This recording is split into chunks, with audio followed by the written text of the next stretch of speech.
There are several reasons that the Pope only takes Swiss for the Vatican Guard, which is in fact a real discrimination towards other Catholic people, actually. The first reason is that the first Germanic tribe to collaborate with Rome was the Alemannic tribe, to whom the Swiss belong, who speak Swiss German, which is an Alemannic dialect. So the alliance Rome-Switzerland already exists since 2000 years, and the Vatican is a part of nowadays Rome. Therefore, the Switzerland-Vatican covenant, which is a covenant of hatred and murder, with those Alemannic tribes incorporated in Caesar's army, together murdering the Celts of Europe and even those who lived in the Alpes, called the Celtic tribes of the Helvetics. So here you can see, this is the Alps here.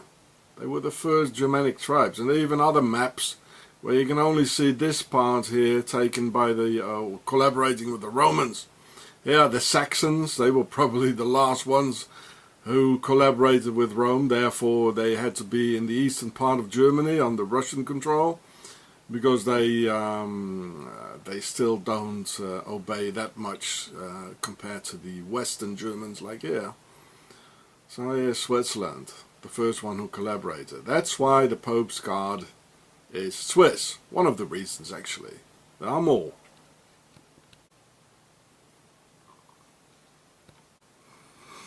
Then after Rome, the Swiss mercenaries continued to murder for the European aristocracy, and 1.5 million Swiss mercs did so over 500 years, through the Dark Ages, and finally burned all those European women as witches on the stakes for Rome and the Vatican. So this Swiss mercenary period for the king started after the aristocratic Templars founded Switzerland in 1291. And then there's the reason of the pharaohs mixing with the northern European Haunebu sea peoples, even before Rome. So this alliance with Rome and the Swiss extends over thousands of years, and over at least 4 periods. So the Alemannic tribes collaborating with Rome betrayed the other Germanic tribes of Europe, because they were already mixed with the pharaohs through the early Haunebu period. This is why the Swiss have always been the backstabbers of Europe and the European peoples, and now leading to a successful rise of the extreme right through Swiss emissaries teaching the other European right-wingers to be patient and how to use the democratic structures to gain power over police and army, just as they taught their agent Mr. Hitler. The fantastic results and democratic successes of the Swiss SVP Nazi Party, showing a dangerous example for the rest of the European right-wingers of how to do it. The Allemans were the first traitors of Northern Europe. That's why the Swiss-Rome alliance still exists through the Pope's Swiss Guard today. The Pope's Guard is both an army and a police force, as it used to be a big army, which is now more like a police force, just as the Swiss mercenaries for the kings were armies against other kings and police forces against its own people at the same time. Yes, the Swiss mercenaries laid the foundations of today's police, with their Octogon badges, all being part of the Swiss-Rome connection, just as the Pope's Guard. Well, here you can see, they did it for 5 centuries. Well, I mean, this is official. It is much longer, actually. Right, you can read the whole article. I'll put in the links below the film for you. There we go. Just punch pause. They were very brutal. Extremely brutal. I mean, this is Blackwater and SS combined together, you know. So here it says, you know, 1.5 million Swiss mercenaries served in foreign armies between the 13th and 19th centuries. Some of them deserted. Well, they stayed there, you know, they integrated, and they became the police. 25% to 40% never returned. So they stayed there. That's why I'm telling you, the police, the Octogon police, are Swiss. First in Europe, in France, in Germany, in Holland, in Spain, everywhere. And then they went to the US and Canada. And there are 1 million Swiss living in the US with a US passport. I'll show it to you later. I mean, this is them. The facts are here. This is them, all right. They're the ones we're looking for before they come looking for us again.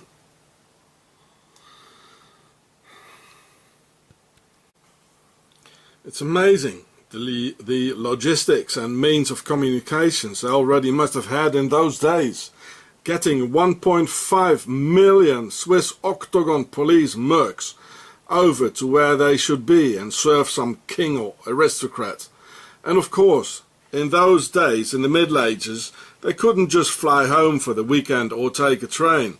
And so many got themselves wives, mixed with locals, had offspring and stayed. Or they even had some sisters of Isis from the motherland come over.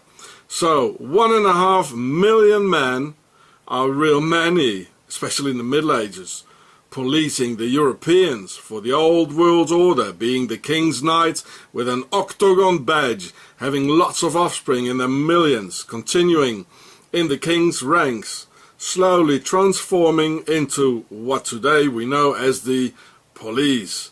And as a fact, many policemen take over the tradition from their fathers, often being in Freemason lodges or others, thus not forgetting where they originate from and who they really are.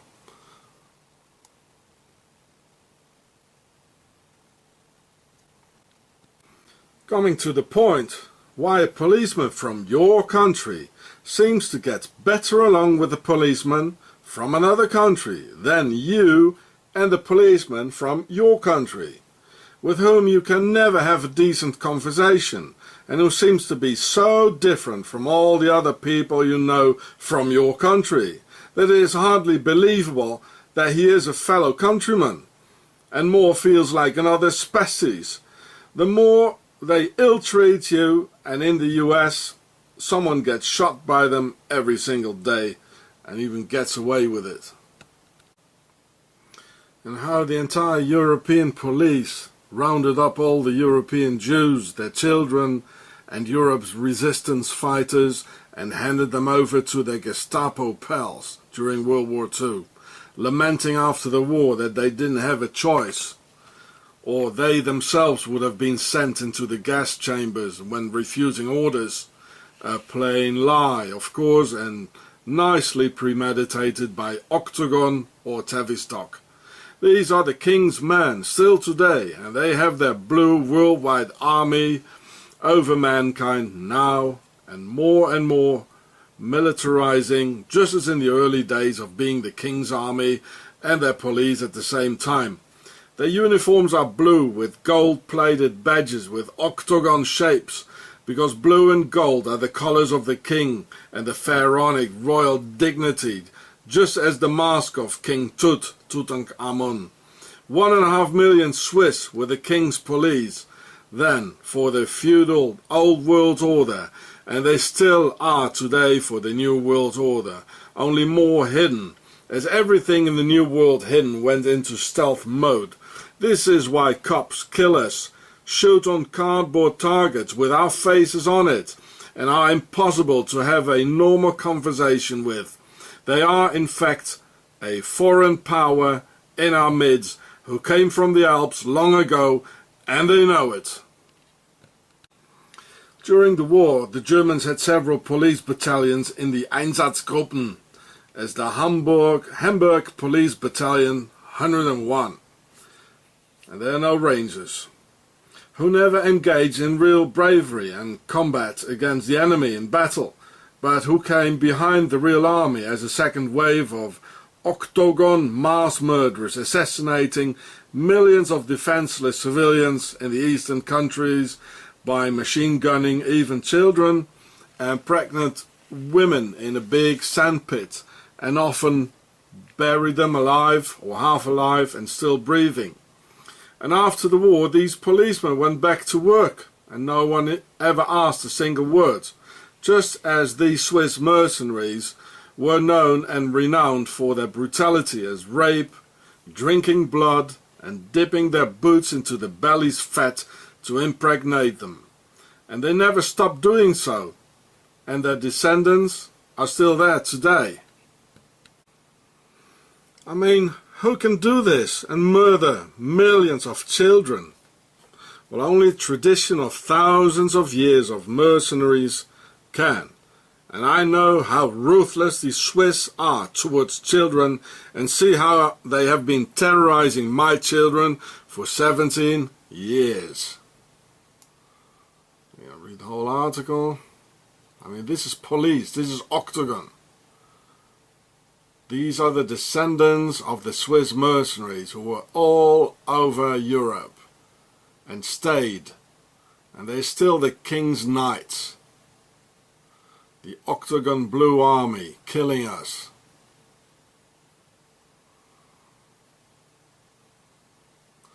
And it's coming up very soon again. You can feel it coming. And the longer our tormentors continue, the more I see and find out who they really are. As if some ancient universal law has locked me in here, that crime against humanity will not be without some kind of echo. The echo of immense suffering and sorrow, carrying under its wings the intel of how to defeat the beast, where the word is mightier and the universal law will come back at them and stop these monsters and their endless crimes against humanity. There will be a price tag on it this time, waiting for you Swissies. So here we can read in German in this from this year in a German-speaking newspaper. It says Gewalt passt durch Schweiz, that violence is a part of Switzerland. It's like sort of in their genetic structure because of thousands of years of mercenary business and killing all over Europe. I mean, this is a known fact that all the mercenaries, all the mercs, they came from Switzerland. Violence is their thing. It's a part of their character, and especially here in this area where I'm living. And this is going on for 17 years. So this article is in German because it's very hard to find anything about Switzerland, because I really tried to seal it all up, you know. But there's more coming up in English.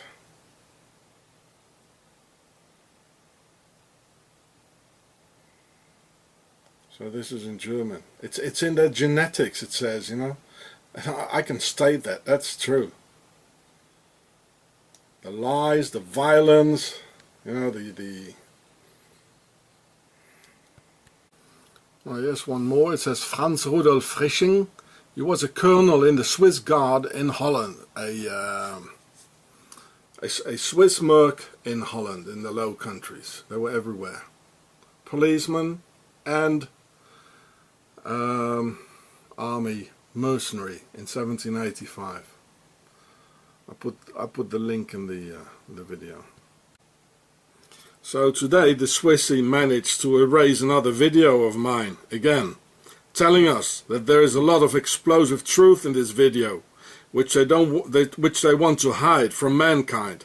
So please everyone, copy, download and re-upload with your own titles, so Octogon won't succeed their evil plans and hide their wicked intentions. Long live the US First Amendment. The Europeans didn't want to serve in the King's army that much, neither in the King's military nor the King's police, which was the same in those days. Most Europeans thought, well, you die in a war, right? So this is why military conscription got installed everywhere after and during the French Revolution of 1790. And before that, the Swiss mercs were the King's killers all over Europe, especially from the 13th till the 19th century, but in reality even much longer when counting the time in the Roman legions, until they invented criminal Nazi banking and the Bank of International Settlements later on. Though immediately in 1291, when the Templars founded their utopia in the Alpes, they started to lend money to the European kings, mostly for warfare. And with this wealth accumulated, plus the pillaging of Europe, real Swiss Nazi banking could start in the 19th century, thus officially ending the long tradition of Swiss mercenaries all over Europe. But by then they were already integrated all over. And here we can witness the Swiss relationship with the nobility and Europe's pharaohs, always been serving in the king's army, police, who now come and ski in some holiday resort in the Alps, own a few chalets there, and have some safe bank accounts in Octogon of the Nazi Templars. And this is why Switzerland can do as it likes and doesn't have to abide any law, either international nor their own laws, which they don't keep. Thus, the fair aristocracy, Old World Order and New World Order, still showing their gratitude for Octogon's loyal service to nobility's pharaohs, without which the conquest and slavery of the European peoples could never have come true and executed. The Swiss can do what they want and never get punished in their perfect dictatorship, where they enjoy controlling humanity with their banks and bogus Geneva-based NGOs. They enjoy crushing people with their mercenaries as today's Blackwater that provides a real joy to the Swiss heart. And these are the origins of the worldwide Octogon Blue Army against humanity, where spy orgs as the CIA, MI6 or KGB were never assigned against other spy orgs from other countries, as they tell us, but against the people and their own citizens instead. When the kings became masons and the knights became the police, this Octogon army killed and murdered, while they themselves reproduced enormously, while others, as the Jews, Gypsies and European peoples, were exterminated. And this is why they need more and more taxpayers' money for more and more police, because they have so many descendants now, who also need a job and don't want to work a single day. They use false flags ops and the media to attain this goal and parasite upon humanity, with the king's worldwide blue Octogon army of Swiss origins. And now, in fact, the whole world has a universal Swiss Pope's Guard roaming the streets looking for victims whom they can handcuff, or even worse. By the way, not paying taxes is illegal, and you go to prison for it if you don't pay any taxes. Under one exception: if you don't have any money and you don't have any income, then you can't pay any taxes. So me, Sean Ross, of this video, I have no income, so I don't pay any taxes. I don't have to have a bad conscience. There's no cops' wages I pay, no wars I finance. So the best thing is, don't do anything anymore. I wanted to work here. They didn't give me a working permit. They terrorized me. And now it's okay, yeah. So I don't work. I have no income. So I can't pay any taxes. And when in 1792, during the French Revolution, the French found out they were being terrorized by a foreign power from the Alps serving the French nobility, the French massacred a Swiss regiment in La Tuileries, for which the Swiss still have monuments in the motherland to remember this. So, of course, these fine words about the Swiss, well, they are words by themselves, of course, with an American writing. So this is probably the sleeper agents in the United States writing down this, eh? The Octogon, fifth column in the US. I mean, nobody else, no French person would write this, eh? So, La Tuileries, 10th of August, 1792. Then right after that, an enormous Swiss wave of terror descended upon the French called La Terreur, just chopping people's heads off randomly with guillotines, and the French Revolution started anyway in 1789 with the storming of La Bastille, because Octogon's mercenaries from Switzerland were torturing and holding French citizens prisoner in the dungeons of La Bastille. So up to this day, Octogon doesn't like the French very much, because they can be very unpredictable and rise up to their masters. So this is why France is being kept in semi-chaos with mass immigration for divide and rule. The Swiss mercs have always been the king's killers, even up to today, explaining why US cops shoot so many defenseless people. In fact, Switzerland is the most unneutral country in the entire world, and they call the mercenary business a Reislauf, from the German Reisen und Laufen, to travel and to walk, leading to the slogan of the French Foreign Legion, Marche ou crève, which is from the Swiss Reislauf, to travel and to walk, because the French Foreign Legion was founded by the Swiss and for the Swiss. I'll explain it to you later. And just as the Nazis literally went into big business after the war, and all taking leading CEO positions in big German Nazi companies, who all involved into crimes against humanity during the World War II, similar when the Swiss mercs business seemingly stopped. They all went into huge banking business, just as the Nazis, well, who were financed by the Swiss in the first place. So,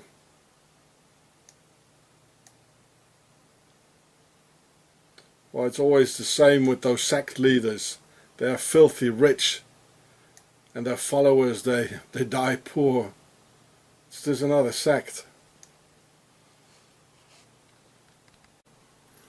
All mercenary companies are of Swiss origins by their fifth column sleeper agents, and even the French Foreign Legion is in fact Swiss, and founded by the Swiss for the Octogon mercenaries in the first place, in a time where Swiss merc business seemingly stopped, well, only because they went into an even more stealth mode, where it says in a bit weird English, the first commander of the Foreign Legion was the Swiss Christoph Anton Stoffel from Arbonne. And well, there's some more here. This is about the Foreign Legion. Here's some more about the first commander of the tough Swiss veteran Colonel Stoffel. It's all Swiss, you know.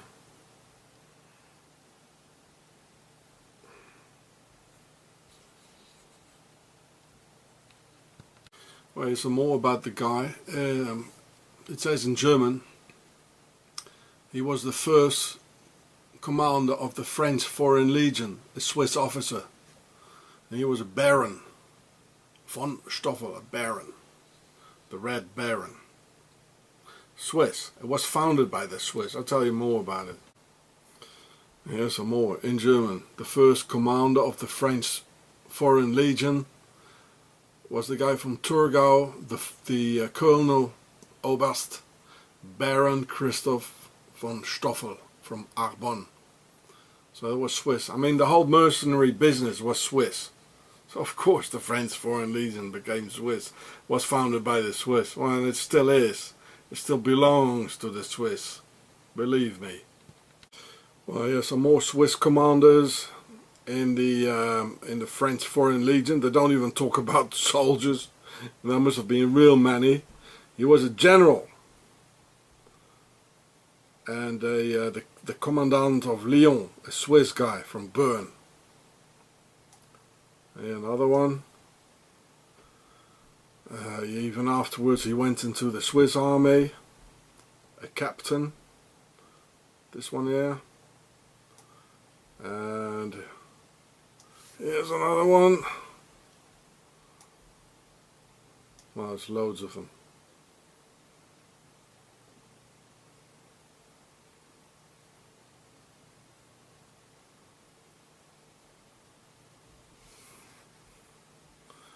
This guy, the commander of the Swiss during the Second World War, he even said, well, go into the French Foreign Legion and then come back and we'll take you in the Swiss army. Oh man. Just like the Pope's Guard, like what they say. Well, it's all Swiss. It's another Pope's Guard, like. The French Legion was founded in 1831. Here we can see it. March 10th, 1831. Shortly after the French Revolution, their first commandant was a Swiss called Christoph Anton Stoffel, von Stoffel, from Thurgau, who immediately put 10,000 Swiss mercenaries into the Swiss Foreign Legion from France. Now, how did this happen? Here we can see that it was founded. It was founded by the French King Louis Philippe on March the 10th, 1831.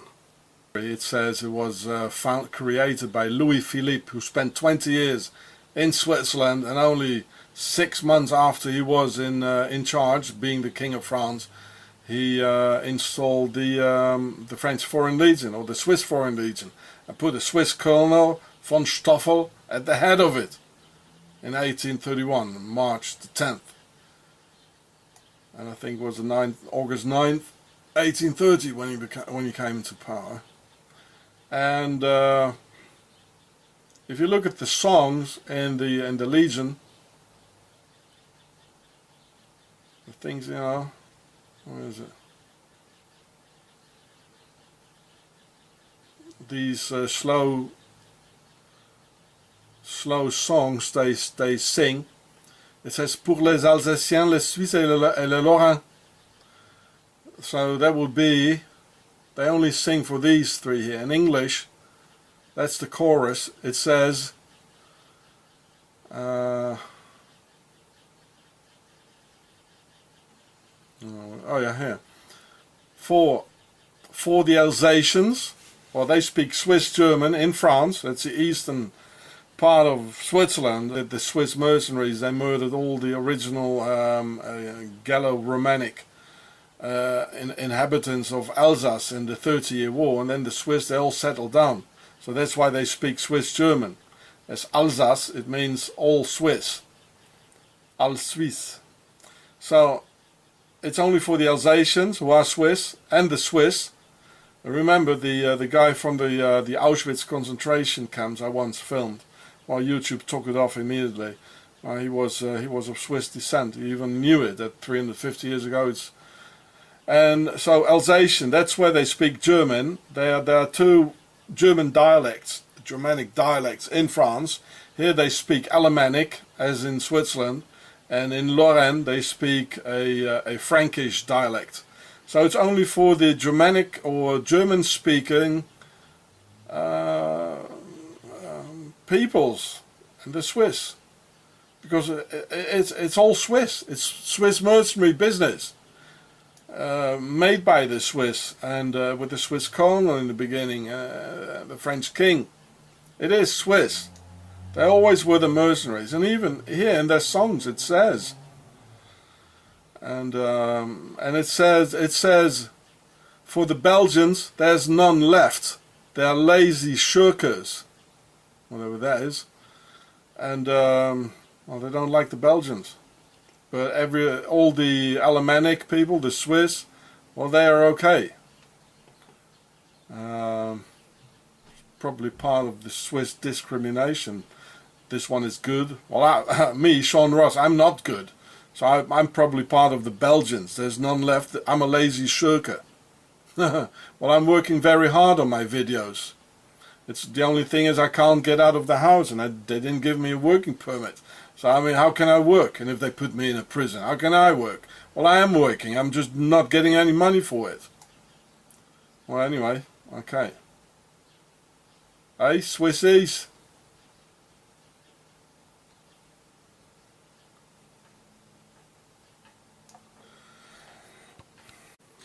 The French king Louis-Philippe I, who ruled France from 1830 to 1848, here we can see that August 9th, 1830.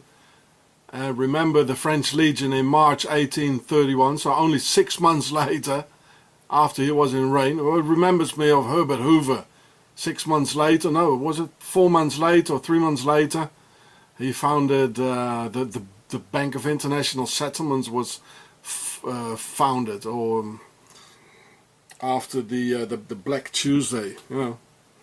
So he was 1830, so he had to go into exile because of the French Revolution, and later on because of Napoleon. Now, where do you think he went into exile?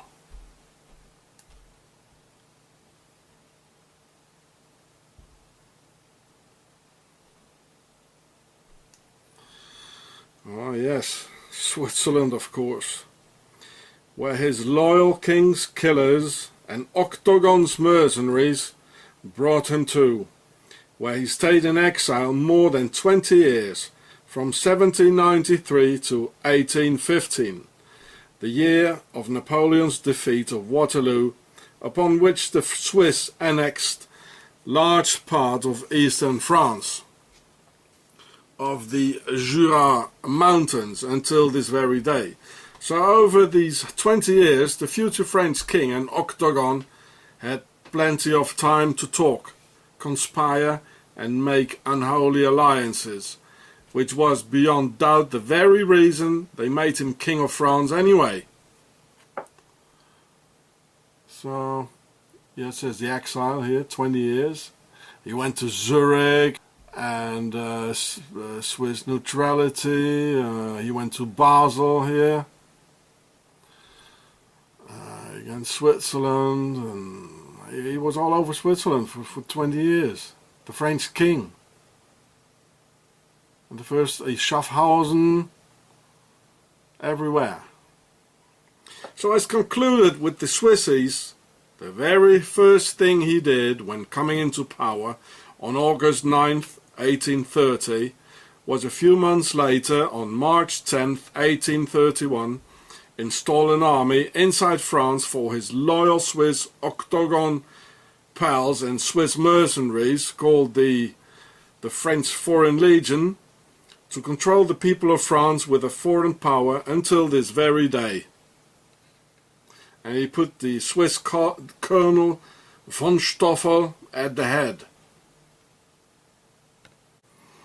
And in fact, only this explains why France was divided into two parts during World War II with that Vichy regime by the traitor Marshal Pétain, who was undoubtedly of Swiss origins and a descendant of Octogon's mercs and the king's killers ruling over the French.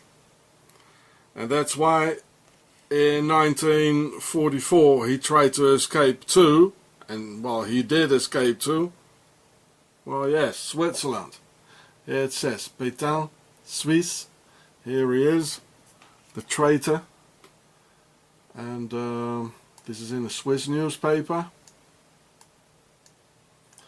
of Neuchâtel. I went filming there, filming the sword of the Shriners, remember? So this is April the 26th, 1945. Always Switzerland. They always go there where they think they're safe, and most of the time they are. Well, there it is again. In English, Pétain escapes to Switzerland in 1945. Well, back to the motherland, hey? Just another one of those Swiss mercs, still today, betraying the French people. So this is why the French, they lose all their battles and all their wars, because they've been betrayed from the beginning. And this has been going on for hundreds of years. It started with the Swiss mercs for the French kings. I showed it to you. And the French king, he founded the French Foreign Legion with the Swiss colonel, with the first commandant of le commandant du Légion étrangère. Well, it's all Swiss. The merc business has always been Swiss, and it always will be Swiss. I already showed you that Blackwater is Swiss, that the South African mercs, they came from Holland. They were not Dutch, they were Swiss mercs for the Dutch king. It's all Swiss. The whole police business, all the wars, the army, the SS, it's Swiss, believe me. So here's some information about military conscription, which dates back to the French Revolution in 1790. So that's just about 40 years before the French Foreign Legion. So because of the conscription coming up all over Europe, that was the end of the official, and the end of the kings, you know, the revolutions all everywhere, and it was the end of the official, Swiss mercenaries. So that's why they had to hide even more for the next French king when Napoleon was gone. So this Louis Philippe, who came into power in 1830, so that's 40 years after the beginning of conscription, in a sort of a hidden way into a French, well, Swiss Foreign Legion. So this is very much related to the conscription coming up. And even the British Empire, you know, again the kings, the aristocracy, and even the British Empire had Swiss mercenaries in the British Swiss Legion of at least 2,200 men, who were supposed to go and fight in the Crimean War in 1855. Not very long, 15 years after the, or 25 years after the creation of the French Foreign Legion. Because the Swissie have a large fifth column and Swiss settlers in the Crimea and the Ukraine.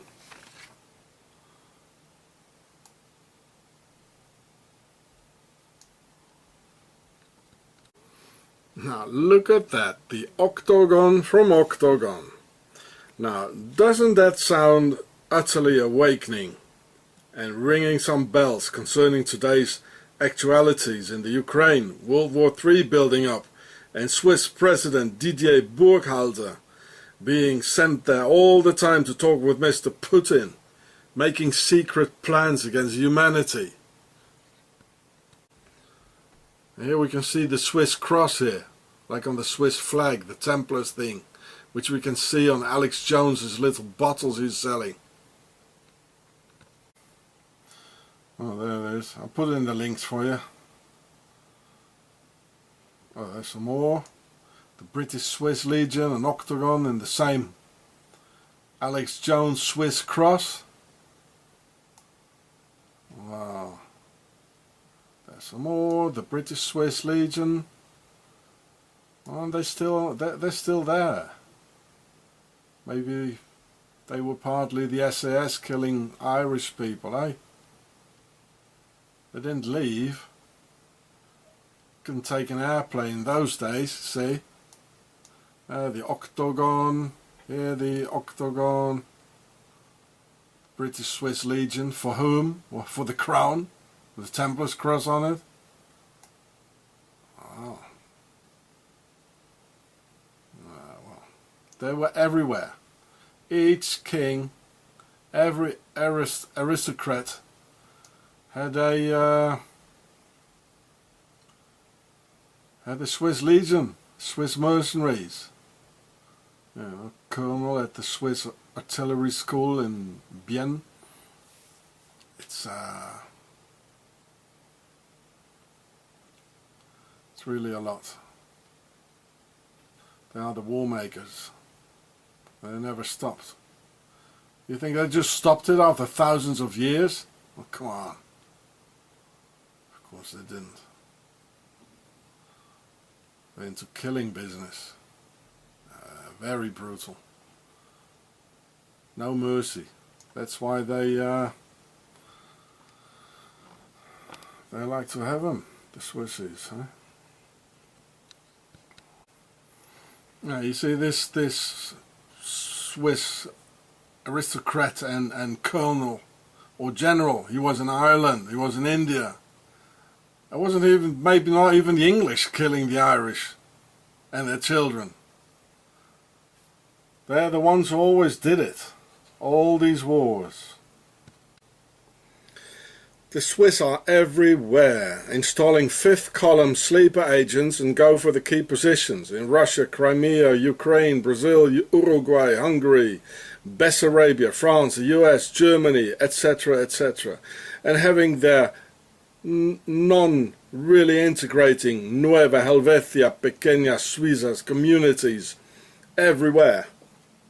Here you can see, in America, in the US, there's almost 1 million of them. Well, I mean, of whom they know they are of Swiss descent. There's probably 5 or 6 or even more. In Canada, 150,000. Well, etc., etc. Argentina, 300,000. Brazil. They're everywhere. In Europe, in France. Total of worldwide 7 million. 2 million in they call it the diaspora. And they came everywhere. But if you want to go into Switzerland, oh man, they come with their racist SVP Nazi party, and they treat you as a subhuman, arrest you all the time, and well, that's Switzerland, eh? So this is Swiss humor. Look, somebody puts a knife in the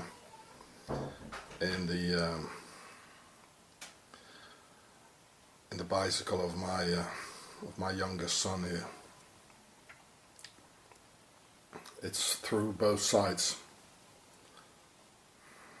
Nice, eh? So this is a knife in the tire at the side. It's a bit older now because it's been done already some time ago. And this is the part which doesn't touch the street. You know, this here is the part that touches the street, and it's still a new tire. So some funny Swiss terrorists, they put a knife in it here. Maybe the guys who are constructing it next door. Well, this is Switzerland. A bunch of very sneaky, lying and hateful people. That's Switzerland. My youngest son. So this website is called Swiss People on Wikipedia. Yeah, they're even in Vietnam, in Asia, everywhere, taking over societies.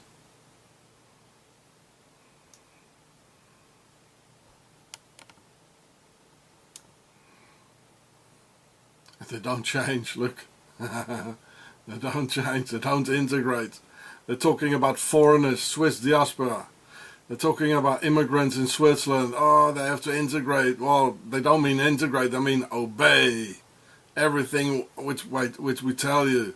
But they, here, even in Russia, in Bessarabia, in the Ukraine, and in the Crimea, well, I'll show it to you later.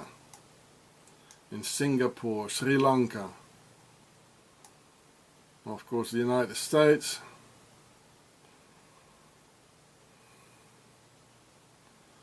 So this is just the tip of the iceberg.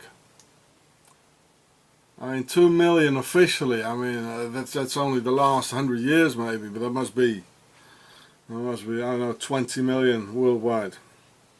And Octogon is ruling the world, I tell you. So about the subject of Swiss immigration, it says here, ausgewandert in 7 Jahrhunderten over 7 centuries. It means emigrated. They're all Swiss. And this is a book from this year. Look. 2014. They know it. They're everywhere. Haven't read it yet, you know, so 7 centuries, 700 years ago, there was, what, I mean, since Switzerland was founded by the Templars, and it all started like, yeah. So this is a new book. I haven't read it yet. They know it. And they're proud of it, everywhere. And if you come here, in this country, oh man, they treat you so bad. And here, look, they're smiling, you know, oh yeah, they were well treated, you know. The Octogon suitcase. Domination of the world in there. Yeah, look, Swiss emigration to Russia, number 50,000, was probably more in the 18th century. They went to Bessarabia. Well, Bessarabia, that's the southern part of the Ukraine, and a part of Moldavia as well. They went to the Russian Empire. They're everywhere. I think Putin, he's very likely to be Swiss, because they take all the key positions. That's why he gets along so well with the Swiss president Didier Burkhalter. Maybe they speak like the Korean guy Kim Jong-un. Maybe they even speak Swiss German together. I would not be surprised at all. The chances are very, very high. These are the ones behind it all. Yeah. So this is in Wikipedia. I put it in the links under the film. Swiss diaspora, the Swiss Americans. Well, I already showed you this in some of my other films, so I'm not going to repeat this. I told you about Germany, and yeah.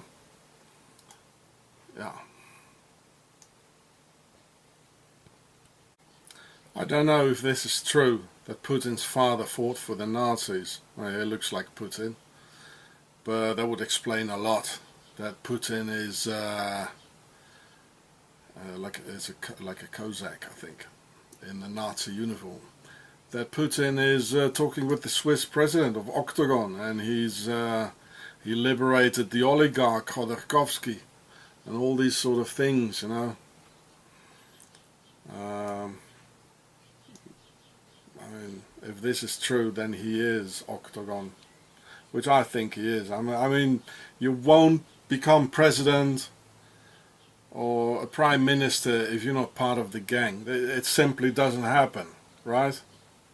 They just want the Russians to die, the ordinary people, they want the Americans to die, and every time we become more and more stupid, the best people, they die, and there's no more like, hey son, life is about like this and this and this. So we're getting more and more stupid, and we're getting like raised by TV and the mainstream media and Tavistock, you know. There's the rest of the story. I'll put it in the link for you.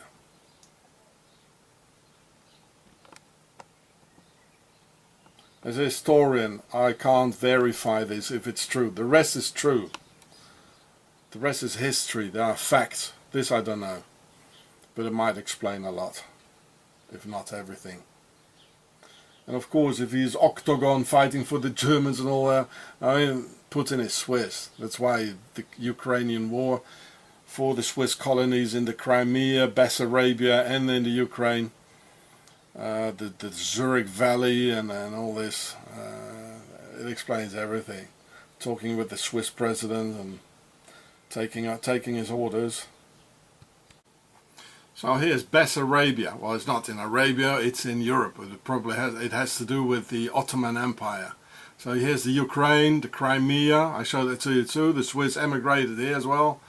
This is Romania, Moldavia as well. So this is Bessarabia. So no wonder, I mean, this oligarch Yanukovych, the former president and criminal of the Ukraine, he had a Swiss chalet. Yeah, and all the workers there, they were Swiss and they all spoke German. Well, he's one of them. They went to Bessarabia, they went to Russia, the Ukraine, everywhere. I'm showing it to you. It's all in the internet. Believe me. So this is Bessarabia. Well, I'll put in the links as well. It's interesting, very interesting. It's about the Dacha people and the Scythian people as well. And well, here's some more. Colony they call it the Zurich Valley, Zurichtal, by Swiss immigrants. And so the whole Ukraine war, it's about the Swiss. Believe me. They done it, just as they financed Adolf Hitler. They behind it. And Zurich and Mr. Putin, he's one of them. Very, very likely he's one of them. So here it says, to emigrate from Switzerland to the Crimean Peninsula. I mean, the thing in the voting and the war in the Crimea, it's about the Swiss. Probably, I don't know, maybe hundreds of thousands must be there. And this is what it's about. And if they don't get what they want, well, they're gonna give us another world war, I tell you. They're working on the Third World War. And they did the First and the 30-year war. They're all over. They're all over in it. So the Ukrainian problems, oh, they're Swiss made, just like the rest. I'll put it in the links, of course. Some Swiss houses there. Oh, what do you know, eh? Whoa, man.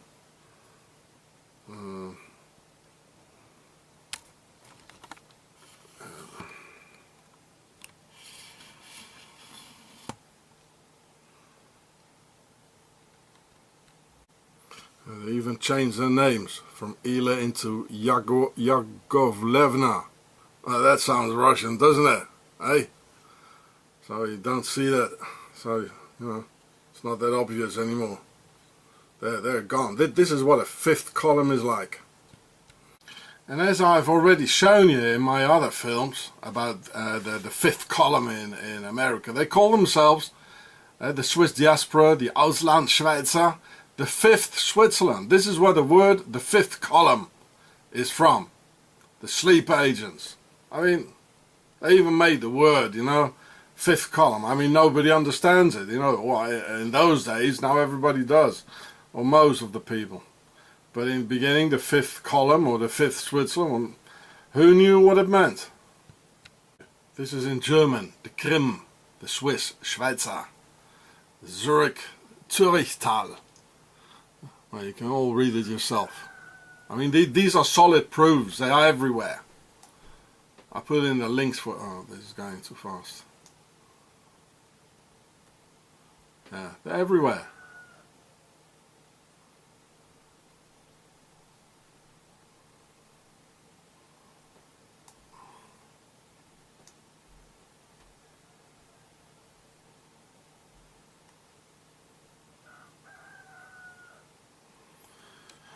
Oh, okay.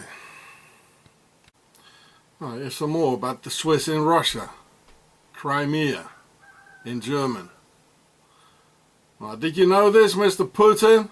Well, I bet you do, eh? You're one of them.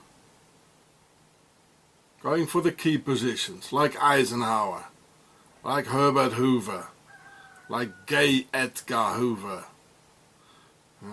General Custer is all Swiss. This is Octogon ruling the world. Here it says, Schweizer Wurzeln kaum mehr sichtbar.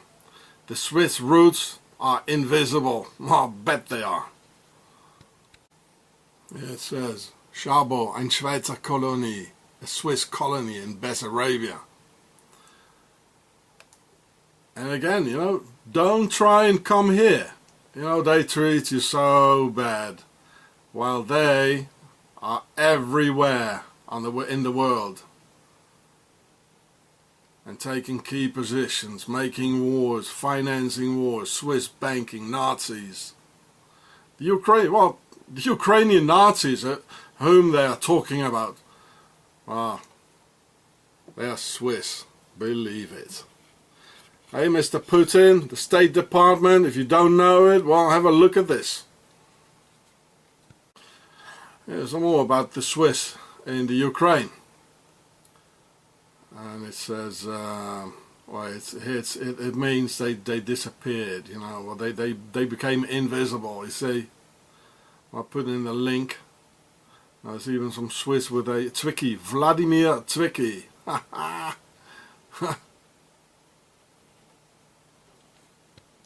Here's some more.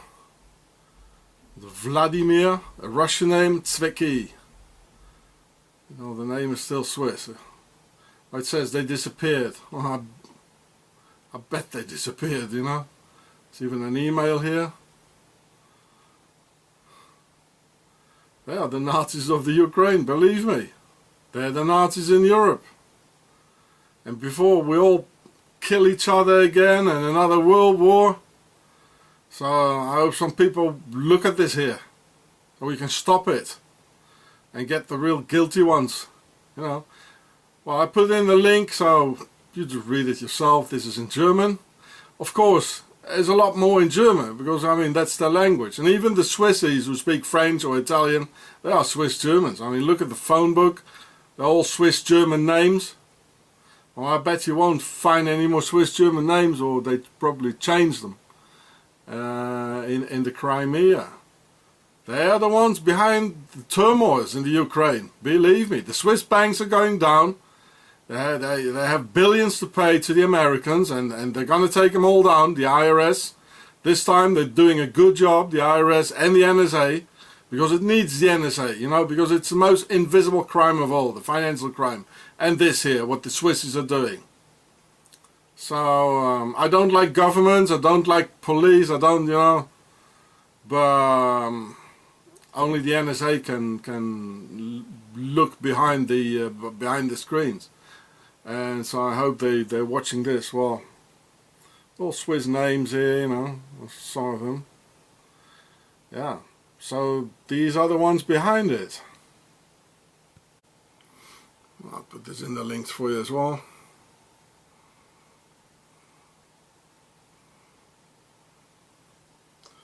I just put in the links everywhere. Well, this is, it says Swiss colonies in Hungary. Wow, also in Hungary. And you remember the Nazi party in Hungary during the war, killing all the Jews and giving it to the Nazis. They call them the Pfeilspitzler, these guys with an arrow.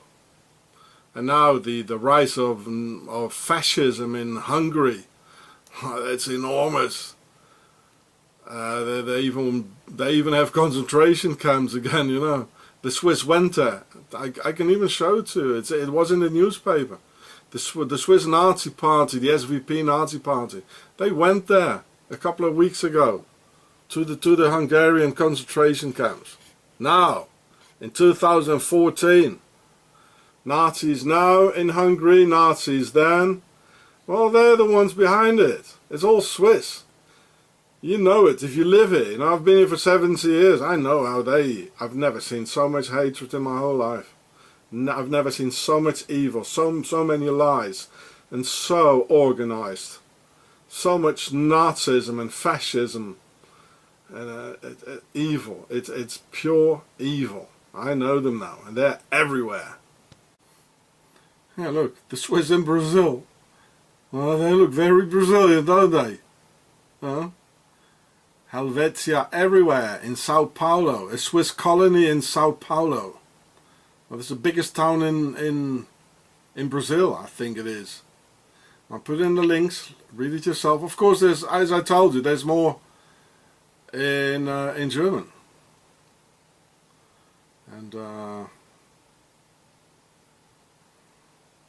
everywhere.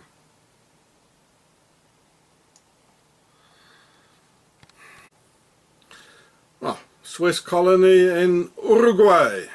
Yeah, look, this is 2014, it says. Well, of course, Uruguay, that's where Klaus Barbie, the butcher of Lyon, of the Gestapo, that's why he went to, didn't he? To Uruguay. It's full of Nazis. And I already showed you about Argentina and even the President Kirchner, that they are Swiss, of Swiss descent, and the rest. In the US, they are the ones, you know, they are destroying our earth, all these wars. They are the ones, believe me. They are the ones who are everywhere. And they don't integrate, look. They don't integrate, look at them, in Uruguay. Everywhere, Nueva Helvetia, Colonia Suiza, Pequeña Suiza, all over. Oh, in Africa, Swiss colonies in Africa. Well, these guys are everywhere. I already told you about South Africa, how the Swiss mercs, they went to the Low Countries, worked for the king, killed some cloggies there, and they were the ones who went to South Africa. And now they kill in Iraq, they kill in Afghanistan. South African mercs are already in the Ukraine, but they are Swiss, and they know it. They know it. Black water, eh? From Schwarzwasser in Bern with the bare feet. Well, read it yourself. Well, this is also in German. But I mean, you can all read this here. Swiss colony, Schweizer colony, yeah, Africa. Well, if an African comes to Switzerland, well, they kill him. You know, they just lie things together. I'm an African. They lie things together to put you in prison, you know, for nothing. I spent 1 year in prison, in a high security prison, a political prisoner, for nothing. They lie things together, you know, and they have 14,000 immigrants that have disappeared here the last few years. They disappeared. Huh. Incinerated, like in an oven, I tell you. And in 1763, the Swiss mercenary colonel Louis-Henri Fourgeau knocked down a slave uprising in Holland. Well, I told you that the slave trader ships, they were the Templar ships of Switzerland. They owned them. I already told you in some of my other films. And he was the head of the king's killers for the Dutch nobility, whose regiment, de Meuron, was sent to Cape Town later on in 1783, as I have already explained to you in my other films. How the notorious South African mercs are in fact not Dutch or real Boers, but they are real Swiss Octogon. And they are the real white men killers, doing so even against the white race itself. They are the biggest killers of Europe, and all the world's polices and armies still work for the king and Pharaoh's nobility. Here it says, from Geneva, where all the so-called NGOs, peace organizations are from. The United Nations, the Red Cross and all the rest, you know. So he was a colonel, Louis-Henri Fourgeau. He knocked down the slaves in Holland. Yeah, Niederschlagung. He knocked them all down. So, giving the Dutch people a bad name, who had in fact nothing at all to do with slavery. It was all Swiss, except for the so-called Dutch aristocracy, or a bunch of pharaohs anyway. So it's the pharaohs and Octogon. Well, I mean, Octogon was founded by the Templars, who are of aristocratic origin. They were no monks, those Templars. So they just go to another country and do it over there. So Switzerland can keep its neutrality swindle clean and neutral and innocent face, you know. Yeah, the sound of money. It's not the sound of music, but the sound of money. Even in Finland, during the 1939 Finnish-Russian Winter War, Octogon's emissary colonel and Swiss senator Henri Vallotton was sent to spy and learn what was going on, his presence leading to the burning of northern Finland by the Nazis later on. And no Finnish names at all present on key positions in the Finnish army. Marshal Freiherr von Mannerheim, Swiss-German aristocracy, General Ostermann, a Swiss-German name, General Oesch of Swiss-German descent, and General Oquist, Swedish name, for which they were called the three O's, their names starting with an O. The O of Octogon and the O as a circle and three rings of power of the Vesica Pisces and the Holy Trinity of Isis, Horus and Seth. So this is the book I have. This is, you see the sash, the pharaonic sash he's having there, like the pharaohs and all the aristocrats. So this was the head of the Finnish forces.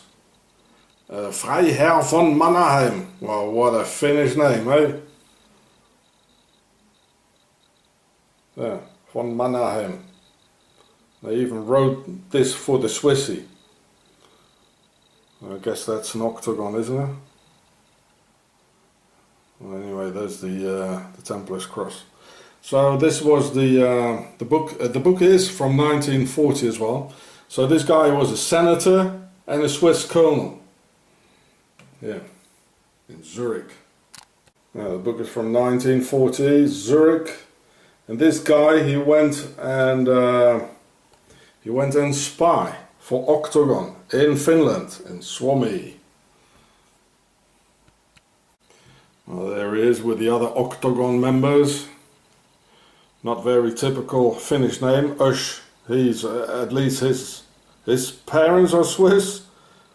Ostermann is a Swiss name, they call him the three O's. You see here? Den drei O. Well, there they are. Seeing his pals up there.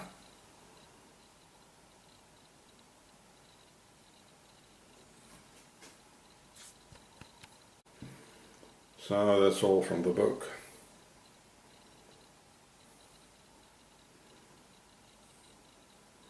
And I mean, we die. The Finnish people die, the Russian soldiers die, and they just say, well, you go and fight then, kill the other ones. And what a stupid thing anyway, to give an order to kill somebody else. It's a stupid thing to do, isn't it? So here it says that the author of the book is here, so probably this guy here. He looked like a Gestapo agent. He probably was later on. And so that was during the Winter War.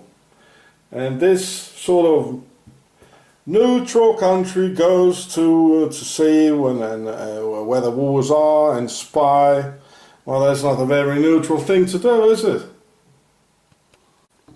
Well, it would be interesting for Finnish people to put these pictures in in Google.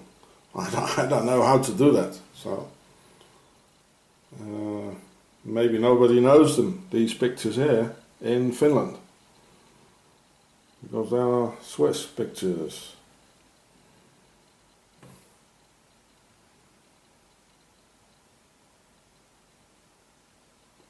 So that's von Mannerheim, Freiherr. Aristocracy, the pharaohs.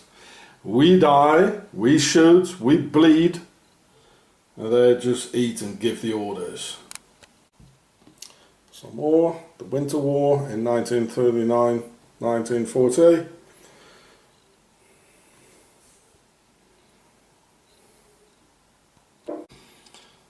The Russians, they suffered very high losses. And history says that the Ruskies, they lost this war. Well, I say the pharaohs had just had to get rid of a couple of Ruskies before the war with the Germans started. That's what it was all about. That's the Horus Matrix. I mean, how can Finland win over Russia? That's the same myth as Switzerland was too strong for the Germans to take. While Switzerland had 5 tanks at the beginning of the war and the Germans had 75,000 or something. It's just another lie. Though the Finnish are like real good fighters apparently, and they did military service, they learned it all in the Russian army anyway. That was part of Russia before. They got taught by the Russians. It's the same with and in the Russian and the Prussian army as well, the Finnish. Well, there's some more. It's an interesting book. I was lucky to get it. Probably one of the last ones around here. And it gives a deep inside picture, you know, what Octogon is really doing. Well, it must have been a terrible war though. You know, it's not the other soldier, the enemy, but also the snow and the weather conditions. It's probably the hardest conditions to fight. Like desert warfare, jungle warfare and polar warfare. Well, this is the hardest. I hope my Finnish friends, they from YouTube, they enjoy the pictures of their ancestors. So this guy, a general commander of the Finnish army, he's Swiss. Look at him, he's Swiss. And the author even knows it, that the Templar's cross, he puts a signature on it. And yeah, Lennart Oesch. Oesch is a Swiss name, here it says. De Abstammung nach ein Schweizer, which is the same thing Wikipedia says. So, what's a Swiss general like doing in the Finnish army? Well, there's Octogon. They're everywhere, even in Finland. They have Swiss colonies. It reminds me of the Falklands. Yeah, some more Falklands. Well, the Russians. They just told them, well, you go there, you go there. So they died, you know. You must be stupid taking orders, you know. The only orders I take is my conscience, and that's it. No orders.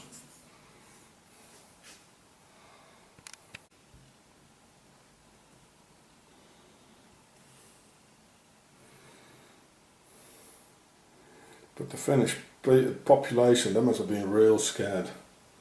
Russian army standing at their borders.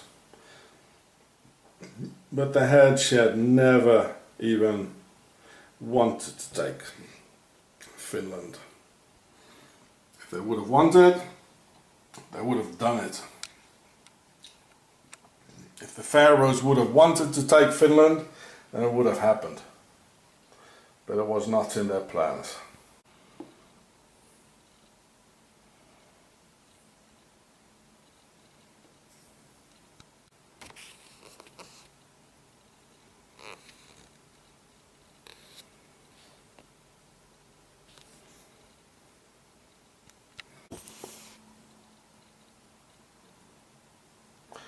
That's funny, me being in South Africa with a very rare book, a Swiss book, showing pictures of the Finnish-Russian Winter War, which probably no Finn even has.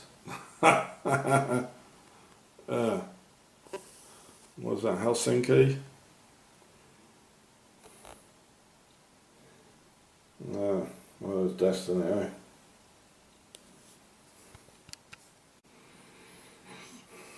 Well, Red Cross. What's that? Swastika on it.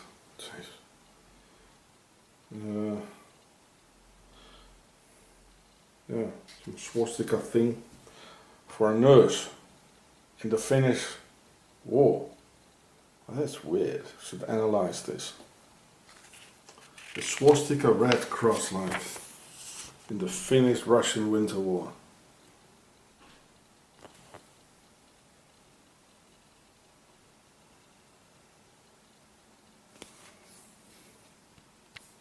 It says General Lennart Usch, a general in the during the Winter War and of the Finnish army, and he was born to parents of Swiss origin. It says this is Octogon.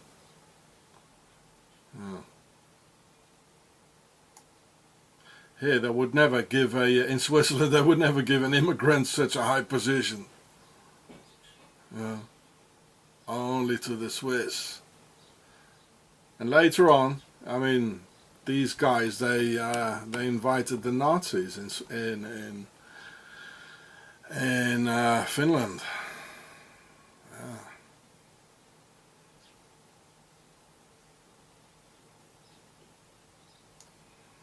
So that's in Wikipedia. Put in the links for you.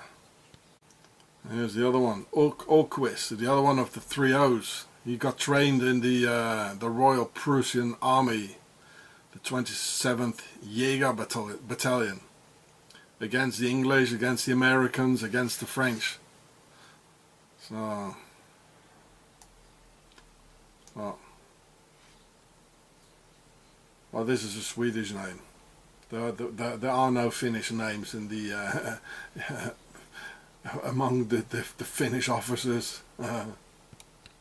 Well, this is the lodge of the Nine Sisters, Les Neuf Sœurs, which I also filmed here in Bern.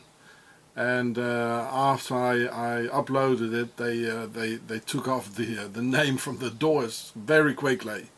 And they were found established in Paris in 1776. And this is the year of the Declaration of Independence, and also when the Illuminati were founded in Ingolstadt in Bavaria by Adam Weishaupt. And I tell you, these ones are far, far more dangerous than the Illuminati. They gave the Statue of Liberty, the ISIS, to the Americans, or to the ones. The pharaohs leading America, rather. I'd rather say. Very dangerous lodge. Also called the Nine Sisters of Voltaire. Remember in France this year I filmed the 9 obelisks in France. This one is also from France. The most dangerous lodge in the world, I'd say. So this is the book. Looks very old. It's very interesting.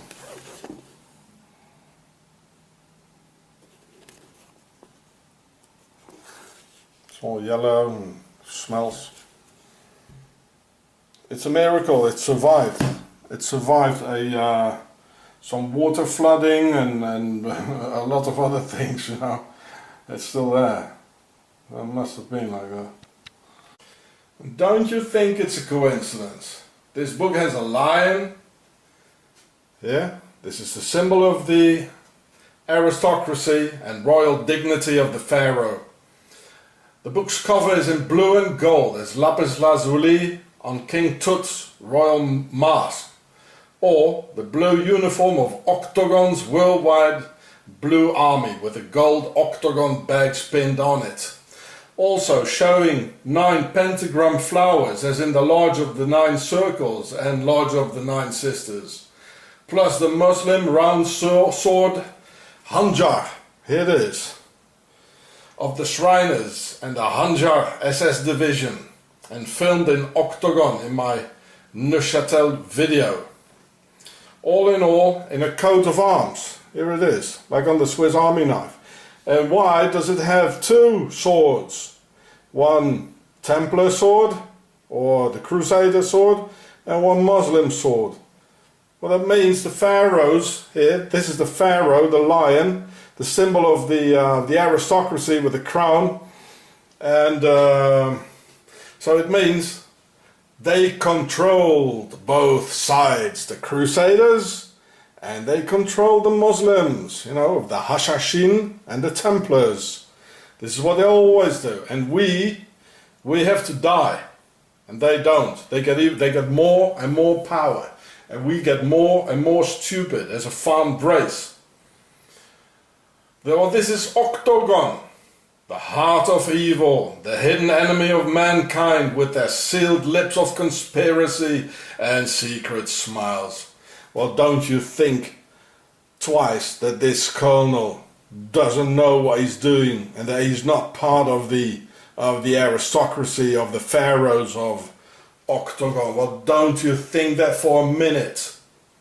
I repeat, this is Octogon, the heart of evil, the hidden enemy of mankind with their sealed lips of conspiracy and secret smiles.